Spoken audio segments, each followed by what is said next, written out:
Okay, Georgia takes out Oregon 49-3. Game was never competitive. Oregon had their chances. We told you all about this the whole week. Did you expect a big kickoff return? Because I warned you about that. Oregon's only, I think they had two kickoff returns. The only one that was a return, as I recall, a huge kickoff return. Welcome to the Heisman Trophy conversation. Stetson Bennett, 25 of 31, 368 yards, two touchdowns, a 38-yard long. This is Stetson Bennett's team along with Nolan Smith. That's as good a quarterback performance as I've seen from a Georgia quarterback. Bo Nix, tough night, but ain't nothing wrong with that guy. 21 to 37. The interceptions were bad though. I got to say they were not what you wanted. No sacks for Georgia on Bo Nix, but Kenny went 9 for 119 yards. No, excuse me, 9 catches. Is this correct? 9 catches, 117 yards. Yards after contact, 119. I'm not sure how that works. Rushing, Kendall Milton, 8 for 50. John Edwards, 4 of 24. Kenny, 5 of 18. Ladd McConkey, 2 of 16 with a touchdown. Three of those four guys scored a touchdown. Stetson scores a touchdown. I just, after a while, this team, man, they're legit. I mean, they are a threat to win the national championship. That is not, I'm not going to cuss about this stuff. That is not a joke. That is the real deal. Make sure you're picking up our instruction. The link is down below, and you're not going to want to miss out on the book. Make sure you're checking the book out. It helps us pay the bills for this sort of stuff. Carson Beck, 5'6", 71 yards with a touchdown. But it was this passing game. It was crazy, man. It was so efficient. It was just deadly. It was deadly. I mean, you were sitting there waiting for them to kind of you're sitting there waiting for them to I can't hold this thing the whole time. You're sitting there waiting for Georgia to run the ball, to be Georgia. This is Georgia. Like, folks are going to need to kind of come to grips with this, and people like me even. I mean, I've grown up watching Georgia ground and pound. I had a former All SEC player text me that Todd Monken is a magician, and I don't really see right now how you can argue against that. I mean, they scored 30-something against Alabama, 30-something against Michigan. The most recent game here, they almost scored 50. The narrative is that Ohio State is the best offense in the country. We'll see. I mean, I don't know. They probably are. But, I mean, damn, man. Again. Sometimes I get so used to reading Georgia statistics and SEC statistics when a third party does it. So, Oregon wound up with 140 yards rushing. I don't know how much of that was in junk time. I think at halftime they had 15 yards rushing, if I'm not mistaken. 100. When you're only coming into a game and you give up, by just rough math here, just over 300 yards, 313. I mean, there's nothing wrong with that. So this is a real. I thought Georgia tonight said to everybody in the country, "We're here." In fact, might not have been "we're here." It might have been just a total beating. That if you have not yet picked up on how good this team could be, I don't think the defense is as good as last year. I don't.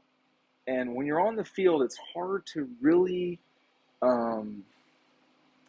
It is hard to totally see everything in terms of speed, the closing speed. It never seemed like Oregon could really just get going in any way.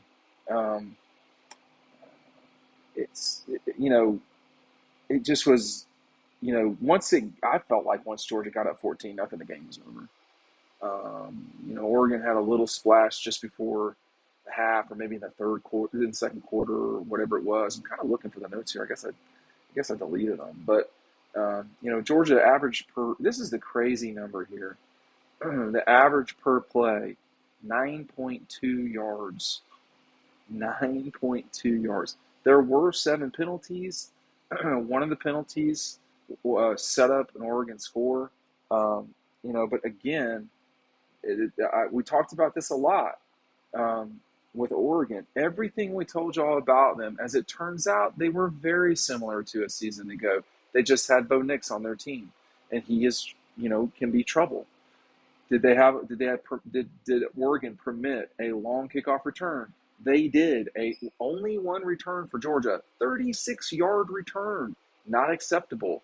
Uh, did Georgia come down and cover kickoffs very well? They permitted one return for 9 yards. The punter, whose name escapes me off the top of my head immediately, Georgia's one punt, that was a thing of beauty. Bro laced into that thing. It was high, the whole deal. It was impressive. This is a good Georgia team. These guys can win the league. They can win the national championship. I mean, this second, it totally looks like Stetson is going to be in New York. I don't know that he wins the Heisman, but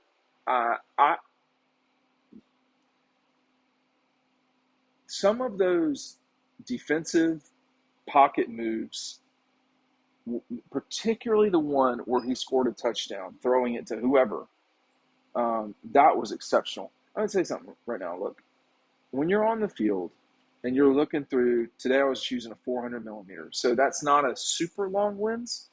In the past, I've used a 600 millimeter. That's a super long lens. And what happens is the guy moves so fast and the guys around him are so big that he disappears. I cannot track him all the time. The speed and Amarius Mims is huge.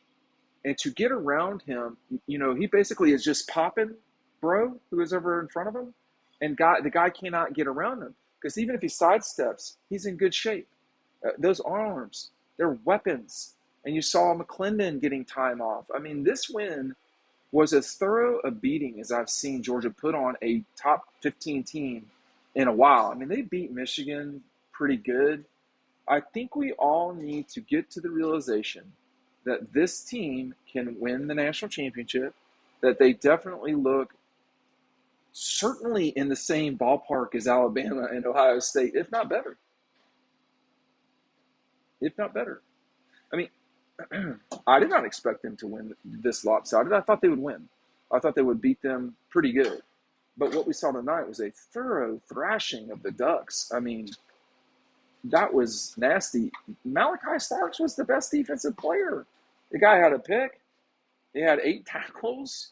I mean, watching him play in high school at Jefferson, he was a good player, man. But you can't always tell what's going to happen with defensive backs because in high school they just do not get tested very much. Here's a passing chart, which is something I really enjoy. And it's exactly what I thought was going to. Stetson in the middle of the field had 107 yards. He went 7 of 8. No touchdowns, no interceptions. He was 100%, 10 to 19 yards in the middle of the field, and he was 83% in the middle. He missed one pass in the middle of the field the whole day. Anything close to the line of scrimmage, he was killing them like Jake Fromm would. I mean, Jake Fromm would have loved this game in many ways. And he was, behind the line of scrimmage was 9 of 10 for 100 yards. This is going to be this is going to look different. And it's going to take a little time to get used to the way Georgia plays. Yeah, here's Oregon with 27 rushing yards after the first quarter. After the second quarter, Oregon had 14. So a lot of those yards in the run game. They had 26 rushing yards in the first 3 quarters. And by the end of the game, no, those are not totals. Excuse me. Those are in the quarter. So what would that be? It's the DeKalb County math here, man. I'm going as hard as I can go. So that's 27 and 13. What did I say? 13? Yeah, 14. So that's not a lot of yards at the half. And it's just not. It's that you have to run on these guys. Otherwise, you're just not going to be successful. Edwards had a good. Boy, this staff is really cleaning up quick, man. I used to clean up Atlanta Fulton County Stadium. These guys are rolling. It's pretty good, pretty impressive. This is a good team. And we thought they would be a good team. They are. Now, as you move forward, I want to watch Florida. I think Florida's playing a little better than you expected. I want to watch Clemson play. I want to watch Ohio State and Notre Dame, see as much of that as possible. it's we don't totally know everything right now. We know one game. That's it. We don't know, but I know this. Stetson is a performer, no question. It is his team on offense. He is, he is literally leading them on the field. He is the quarterback, not just in name. He's doing all of that stuff. When you're on the field, you see it. I say all that to say this. Nolan Smith is probably the leader of the team. Matt DeBerry got a video at the half where Nolan was screaming at the team about how the score was 0-0. I think the score was 28-3 or something like that. And Nolan was screaming at everybody at the half is 0-0. And they still whipped their ass in the second half. I don't know what the score was, but it was like 20-something-0. And was it 28-3? I forget what the scores are because it's just not competitive after a while. But I think Nolan is extremely important on this team. Stetson's extremely important. They're just young. They're a little bit young. But I don't think teams out of the league, maybe Clemson, I don't think teams out of the league are going to have the big men that can run with Georgia's receivers, tight ends, and running backs. I think Clemson's got a guy or two. Everybody's going to have a hard time running with these guys, man. And just like Darnell, good God, please stop. The guy looks like a professional wrestler in pads, y'all. It is freaky. Like, he puts Larry Brown to shame. Like, Larry Brown was a huge tight end. This guy is significantly bigger than Larry was. And, I mean, I think for Kirby, it's taken this long. But these guys are a total machine. It's all there. It's all there. The backups come in. They're shutting people down. I mean, this program, if it's not the best program in the country, and which doesn't mean you win the national championship. I mean, Alabama has been the best program in the country and not won the national championship. If it's not the best program in the country, I don't think there's three better than it. And Ohio State doesn't have a national championship right now. And that was with Urban. So this team served notice. It's the week of the U.S. Open. Serena had her run, and we'll see who else, kind of magically appears, Rafael Nadal. But these guys are all court players. They're going to make you defend all 53 yards across the field. The tight ends are just really hard to deal with because what they're doing, and I've not watched the game. I was just watching it live. If you notice, they get the ball out wide and they have, it seemed like big guys blocking. And you got Ladd McConkey, who you can barely find, just, running on water out there. The quickness of McConkey, the quickness of Stetson, I don't know if I know it sounds bad. I don't know if they're fast. I know if they're quick. They're quick. And that is hard to deal with. That, as a big person, that was the most annoying thing to deal with in sports, is a little small guy who can really run around. That is really annoying. And it's you're just like, what are we supposed to do here? Because Stetson should have been sacked definitely on that touchdown play, which may become a Heisman moment. You don't win the Heisman in September. But that will be a highlight for that guy the rest of his life. In fact, another person emailed, I said, Stetson Bennett, I texted them, I said, Stetson Bennett is something else. And they said, this guy's a legend. And this is not a Georgia person. It's a kind of I don't want to say, it's a big, you would recognize the name. And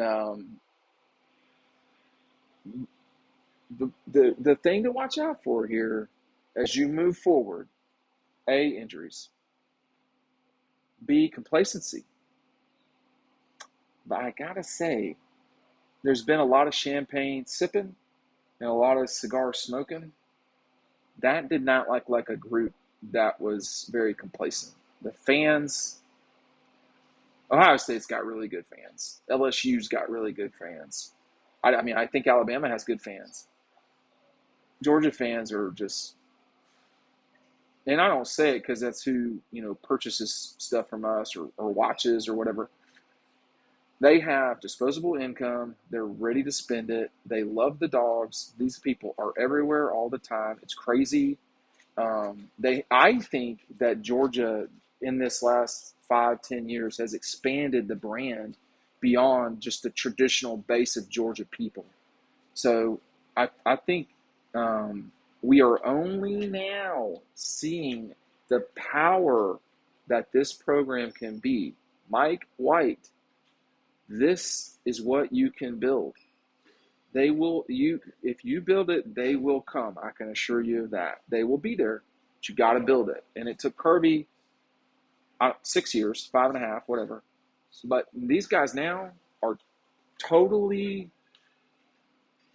should be feared. I mean, these dogs should be feared. That's all I'll say. Make sure you're picking up Dawgstruction. I'm going to get out of here at this point. Thanks for watching.